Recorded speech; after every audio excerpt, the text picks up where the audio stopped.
Are you like me where you've got so many ideas? So many ideas that would be perfect for a comic, perfect for a manga. But the issue is, we can only really work on one project at a time. So, how do we pick the right one? How do we know that that next idea is the idea we want to stick with? If that question has plagued you, welcome to Panels in Progress, and that's what today's podcast is all about. Hi, I'm Chris. Welcome to Panels in Progress. This is a podcast and channel about all things comics, making comics, learning from manga. If you're interested in any of that, stay tuned.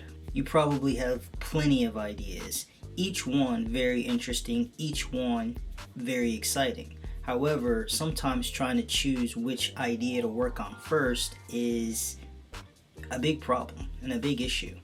I mean, you're inspired to create a story, you're inspired to take an idea that you have and make a short story or a epic long story that has 100 chapters.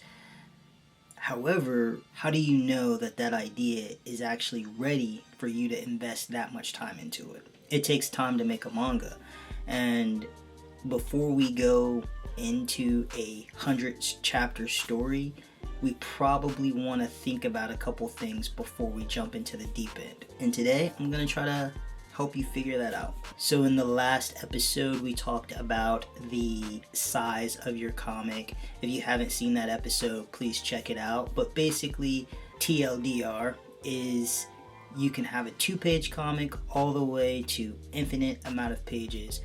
But for today's episode, we'll just chop it at 40 pages. Sometimes the idea that you have, maybe it's not supposed to be a 40-page comic. Maybe it's not supposed to be a one-shot. Maybe your idea is simple enough that it could exist in 4 to 6 pages. Or maybe you have this idea of doing a 4 to 6 page comic, but as you continue to work on it, you're realizing there's some more things that you want to do with it, and you need more space. Before we even decide which idea to go with, try to figure out the idea of your story. Is it a short scene, a one-off occurrence? That might mean that you only need to make a short comic, 12 pages or less, 16 pages or less. Is there a major character moment, a definitive change in the character and how they see the world? Maybe it should be longer, 16 pages or more, 24 pages or less, depending on how you want to look at it. Or is this a story that has the character traversing multiple worlds, multiple dimensions, multiple realms, where the journey is as much a part of the story as the character growing as well? If that's the case, then you definitely need a longer runway to tell this story. Alright, so you've got your 3 little guidelines: emotional moment, major character change, epic journey. But how do you know if that idea is ready to actually create and do more with? How do you actually know if that idea is ready to create? Here's a few signs that your idea is ready to be more than just an idea. 1. Can you summarize the whole idea concept into 2 lines? Can you picture a moment in your head, in the scene, in the story, that you clearly see? Like, you know exactly how it should be shown, you know exactly what's going to happen, you know exactly how the characters are going to react. Can you visualize that in your mind? As the idea comes to life, can you envision what happens next? Are you excited by this idea? Do you see, like, you have the starting point and you instantly know exactly where it should go? Do you feel the excitement to draw the story? Do you feel the excitement to write the story? Because a lot of artists, a lot of comic and manga creators, they kind of get stuck. They love the idea, but when they realize they have to actually write the story down, they don't want to do that. Or they realize, okay, it's time to draw, I can't draw, so I'm not going to do that. And then the last thing is, can you visualize the story's ending? How it ends, how it resolves. I provided some signs on how your ideas are ready to become more than just an idea. So on this hand, I'll provide some signs that your idea is not ready. You've only got the vibe of the story. You kind of have some color ideas of how it should be colored, like, oh, I want it to be monochromatic blue because this is a depressing story. Or you kind of have an idea of maybe what the characters are going to look like, but you have no idea what they're actually going to be doing. You find yourself adding more and more lore to the backstory. You're world building on top of world building, but still you have no idea what the characters are going to do, what the problem is, nothing. It's just you have some character designs, some background designs, but no story. Another sign could be, because you want the story to be longer than it actually should be, you're forcing more into the story. Maybe you have a simple character that has a simple goal. A story that could easily be told without any real side quest. I'll use an example that we've all done. Have you ever played a video game where you have a main quest, but and you're very interested in that main quest. You are locked in. You are so excited to get to the next part. But then the game decides to give you side quests. Side quests that must be completed before the main quest. The side quests have nothing to do with the main quest, other than, yeah, you'll get some XP. But now you're stuck doing things that you don't care about, learning things that you don't care about, just so you can get to the next part of the story. If your idea or story feels like that you've just added in unnecessary obstacles, probably not ready. Now let's get into the practicality of it all. We've been talking about the idea of it all and trying to make it come to life, but now let's talk about some mini tests that you can do to possibly test things out to see if you're really ready.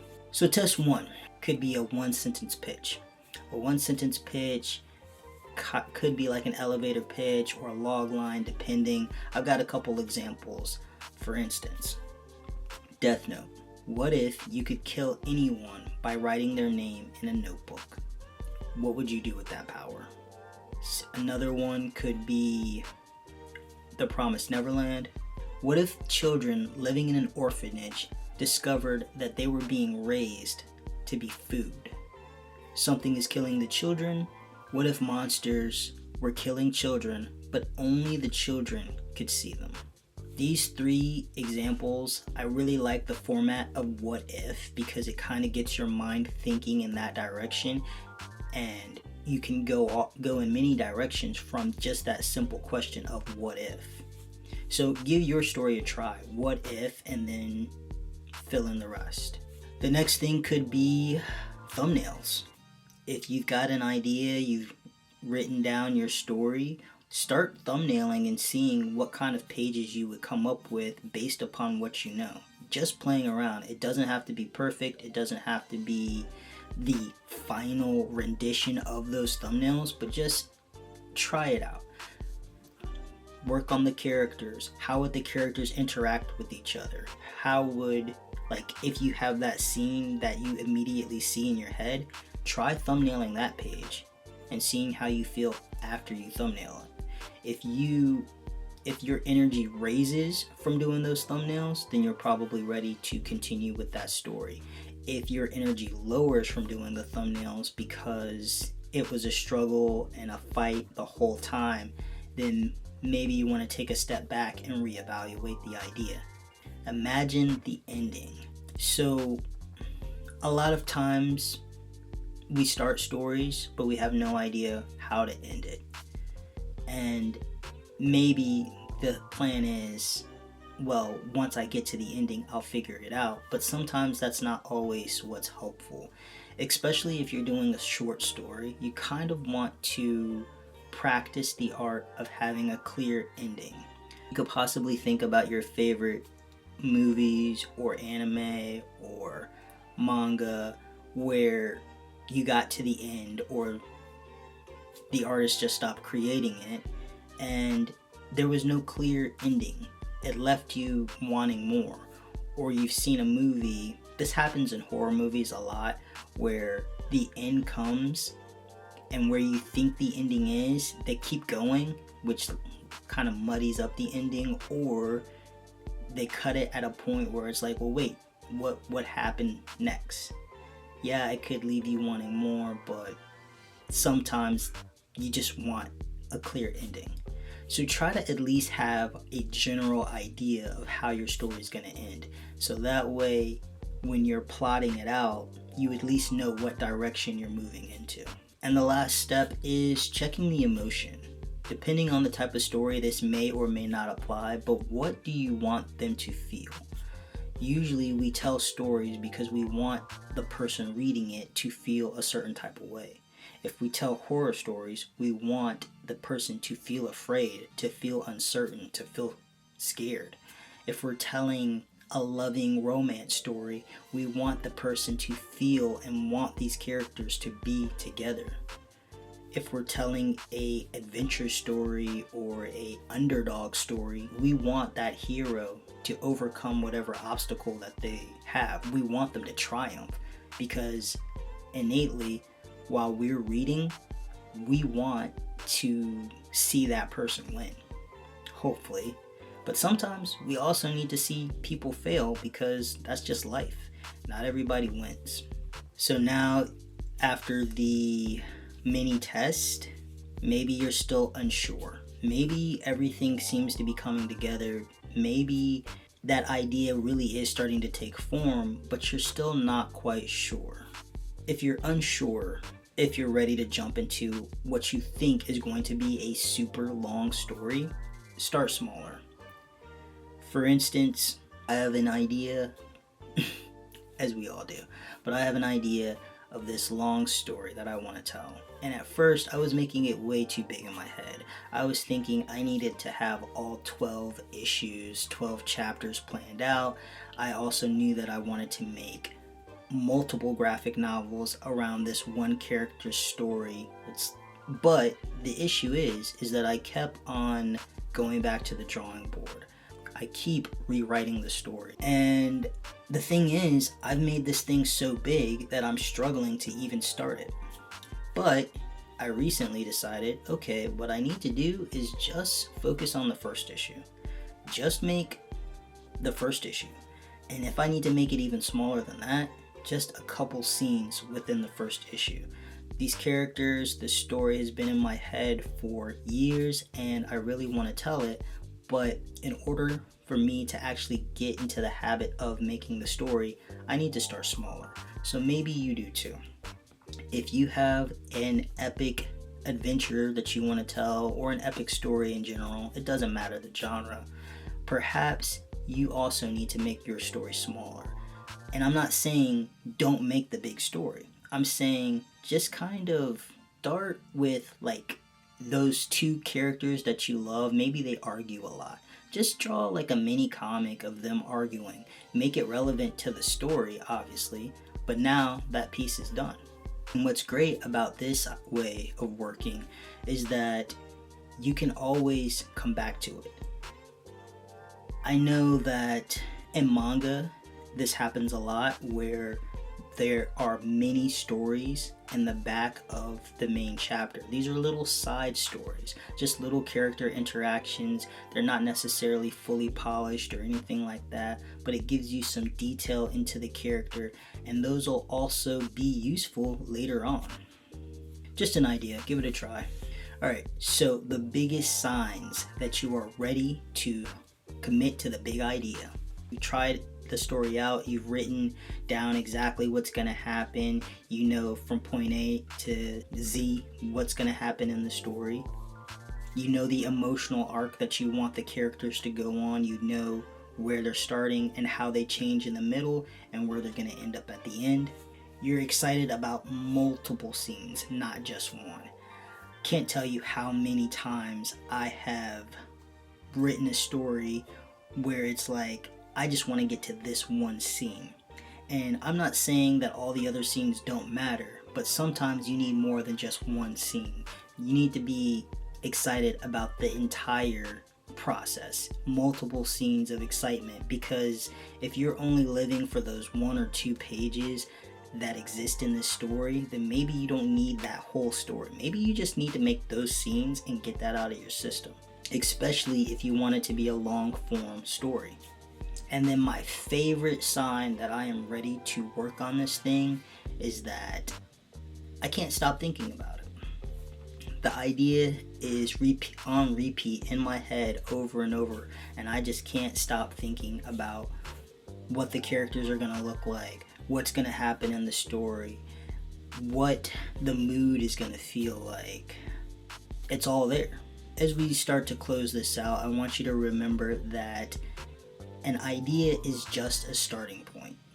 Anyone can have an idea, but it's really getting that idea to start to become more. That's where the real work begins. Remember to follow your passion, follow your excitement. Obviously, you want to tell the story because there's something about this story that moves you. So make sure that as you create and elaborate on those ideas, that passion comes through. It comes through on your screen, your script writing. It comes through on your thumbnails. It comes through in your pencils and your inks and your colors. Bring that excitement from the very beginning all the way to the end, because eventually when the reader gets your comic, they're going to see that excitement. And for all the ideas that are going to hit you on the other side, while you're working on one idea, you're always going to have other ideas popping up. Don't get distracted. Just write them down. Write them down in a notebook, write them down, or save them in a note app on your phone. But save those ideas because you can always come back to them. I've got some ideas that have been in my head for a little while now, and I always know that sometimes when an idea comes, it doesn't necessarily mean that it's time to work immediately on that idea. And some of these ideas, it's only through living and experiencing life that I start to figure out, okay, how I can turn this idea into something more.